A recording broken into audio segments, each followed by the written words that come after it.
안녕하세요. 이코노클립입니다. 오늘은요, 한국 경제의 현재 좌표를 정확하게 짚어줄 뉴스 세 꼭지를 가져왔습니다. 이재명 대통령이 불로소득 공화국에서 반드시 탈출하겠다며 부동산 세금 강공을 예고했고요.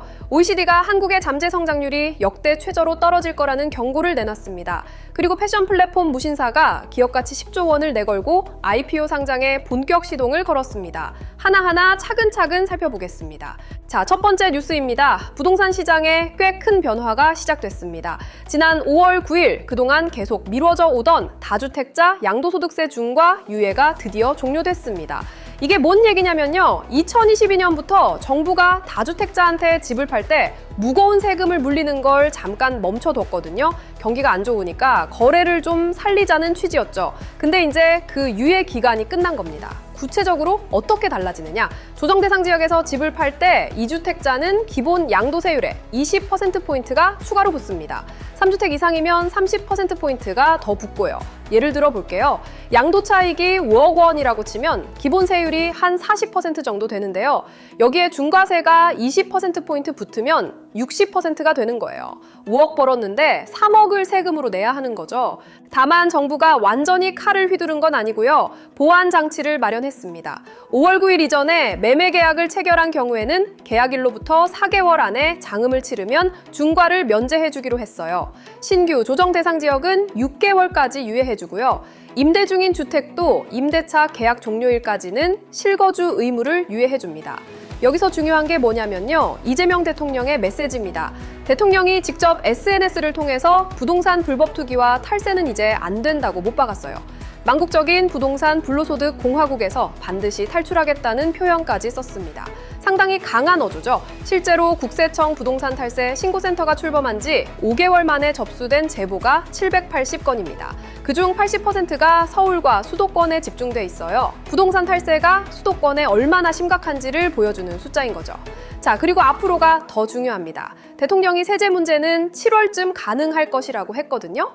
이건 보유세 개편을 얘기하는 겁니다. 지금까지는 집을 팔 때 내는 양도세를 건드렸는데 이번에는 집을 갖고만 있어도 내는 보유세까지 손보겠다는 거예요. 이걸 비유하자면 이렇습니다. 지금까지는 가게 문을 닫을 때 내는 폐업 비용만 올린 거였다면 이제는 가게 문을 열고 있는 동안 내는 월세도 올리겠다는 겁니다. 다주택자 입장에서는 보유 비용이 크게 올라갈 수 있는 거죠. 그러면 우리 생활에 어떤 영향이 있을까요? 시장에서는 두 가지 시나리오가 나옵니다.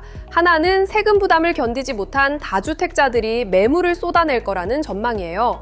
그러면 매물이 늘면서 집값 안정에 도움이 될 수 있죠. 다른 하나는 정반대인데요. 양도세가 너무 무거우니까 오히려 팔지 못하고 버티는 매물 참김 현상이 심해질 수 있다는 겁니다. 특히 오래 보유한 분들은 지금 팔면 세금이 너무 크니까 차라리 안 팔고 버티는 게 낫다고 판단할 수 있어요.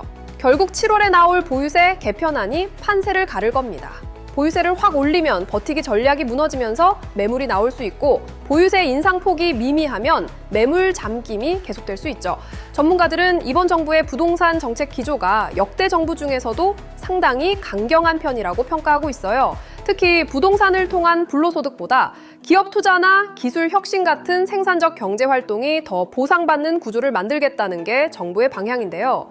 이게 실제로 작동하려면 세제뿐 아니라 공급 대책도 동시에 나와야 합니다. 세금만 올리고 공급은 안 늘리면 집값이 오히려 더 오를 수 있으니까요. 부동산 시장 참여자라면 7월 발표를 꼭 주시하셔야 합니다. 두 번째 뉴스로 넘어가겠습니다. 이건 좀 무거운 얘기인데요. 반드시 알아야 하는 내용입니다. OECD가 한국의 잠재 성장률 전망을 내놨는데요. 숫자가 좀 충격적입니다. 올해 1.66%, 내년에는 1.52%까지 떨어질 것으로 전망했습니다. OECD가 이 통계를 발표한 이래로 한국 잠재 성장률이 1.5% 아래로 내려가는 건 처음이에요. 잠재 성장률이 뭐냐고요? 쉽게 말해서 경제의 기초, 체력입니다. 사람으로 치면 체력장 점수 같은 거예요. 운동선수가 실제 경기에서 몇 골을 넣느냐는 그때그때 달라지지만 체력장 점수가 떨어지면 앞으로 성적이 점점 나빠질 수밖에 없잖아요. 잠재 성장률이 바로 그런 겁니다. 한국 경제가 모든 자원을 다 동원해서 최대한 성장할 수 있는 속도를 뜻하는 거예요. 이 숫자가 얼마나 떨어진 건지 체감이 안 될 수 있으니까 비교를 해볼게요. 1997년부터 2007년까지 한국의 잠재 성장률 평균은 5.03%였습니다. OECD 47개국 중에서 7위였어요. 당당하게 상위권이었죠. 그런데 지금은요, 올해 31위, 내년에는 32위로 떨어집니다. 20년 만에 7위에서 32위로 곤두박질 친 겁니다. 왜 이렇게 됐을까요? 세 가지 원인이 복합적으로 작용하고 있습니다. 첫째, 저출생과 고령화입니다. 일할 사람이 줄어들고 있어요. 한국은 합계 출산율이 0.7명대로 세계 최저 수준이죠. 인구가 줄면 노동력이 줄고, 노동력이 줄면 경제가 성장할 수 있는 한계가 줄어드는 겁니다. 둘째, 투자 둔화입니다. 기업들의 설비 투자가 예전만 못합니다. 반도체 분야야 투자가 활발하지만 전체 산업으로 보면 투자 증가율이 계속 내리막이에요. 특히 서비스업 분야의 투자가 부진합니다. 셋째, 생산성 정체예요. 같은 인력과 자본을 투입해도 나오는 결과물이 예전만 못하다는 뜻입니다. 혁신이 부족하다는 신호인 거죠. 여기서 아이러니한 게 있습니다. 올해 한국 경제 성장률 전망은 2.6%로 꽤 괜찮아요.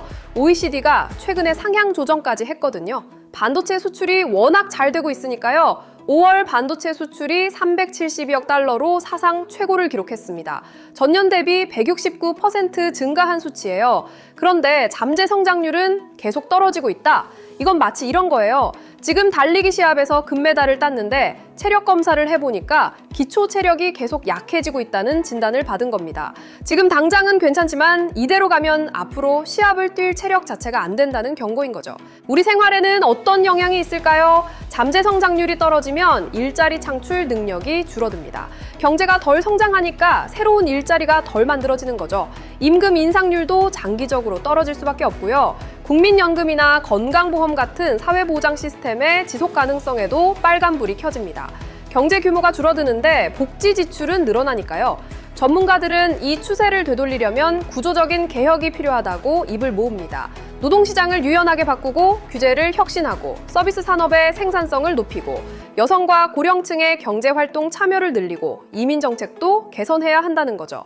하지만 이건 다 시간이 오래 걸리는 과제들이에요.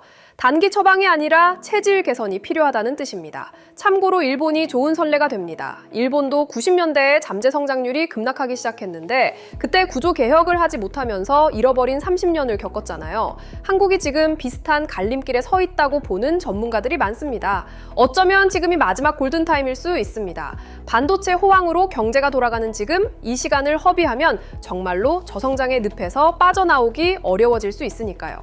자, 마지막 뉴스는 분위기를 좀 바꿔서 기업 이야기를 해볼게요. 무신사 아시죠? MZ세대라면 한 번쯤은 들어봤을 겁니다. 온라인 패션 플랫폼 시장에서 압도적 1위인 이 회사가 올해 코스피 상장에 본격 시동을 걸었습니다. 8월에 상장 예비 심사를 청구할 것으로 전망되고 있어요. 먼저 숫자부터 보겠습니다.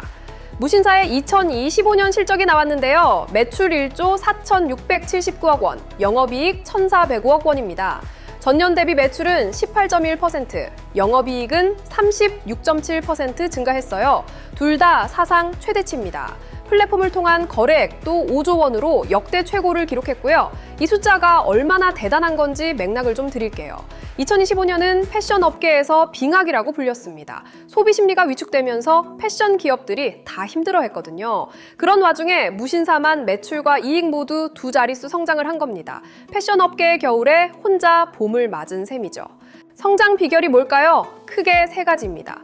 첫째, 자체 브랜드인 무신사 스탠다드가 대박을 쳤어요. 원래 무신사는 다른 브랜드의 옷을 파는 플랫폼이었잖아요.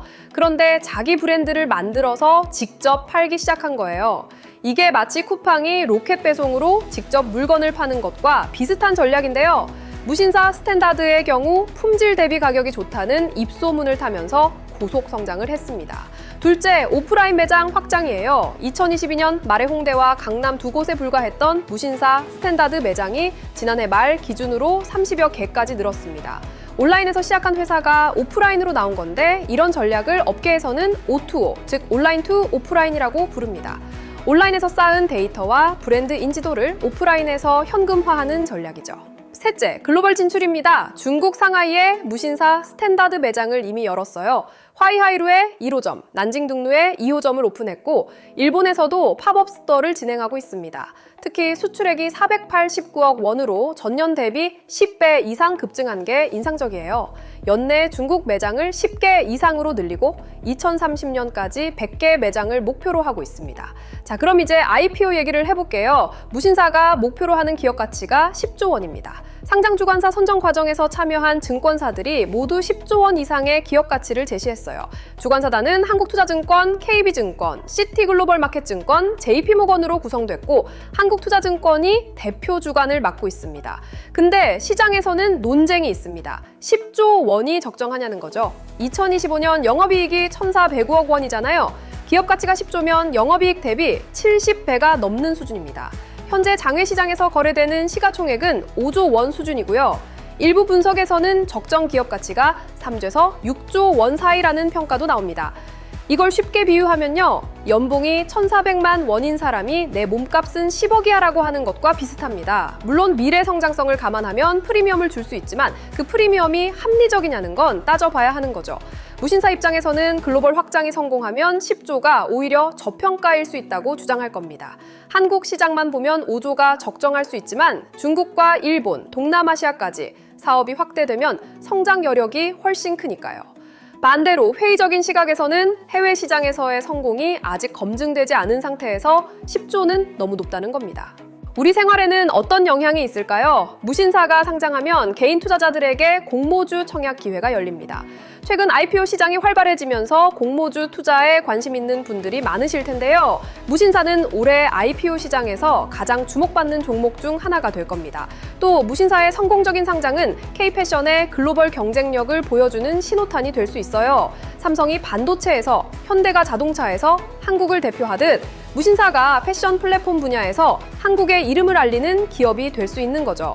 8월 예비심사 청구 이후에 진행 과정을 지켜봐야 할 텐데요. 보통 예비심사부터 실제 상장까지 6개월에서 1년 정도 걸립니다. 이르면 올해 말, 늦으면 내년 상반기에 코스피에서 무신사를 만날 수 있을 겁니다. 자, 오늘 세 가지 뉴스를 정리해보면요. 부동산 시장은 세금 강공으로 격병위에 접어들었고 잠재 성장률은 경제의 기초 체력 약화를 경고하고 있고 무신사는 한국 패션 산업의 새로운 챕터를 열어가고 있습니다. 공통 시사점이 하나 있다면 지금 한국 경제가 과거의 성공 방정식에서 새로운 성장 모델로 전환하는 과도기에 있다는 겁니다. 부동산이 아닌 생산적 투자로, 양적 성장이 아닌 질적 혁신으로, 내수 중심이 아닌 글로벌 확장으로 변화의 시그널이 동시에 나오고 있습니다. 이코노클립이었습니다. 감사합니다.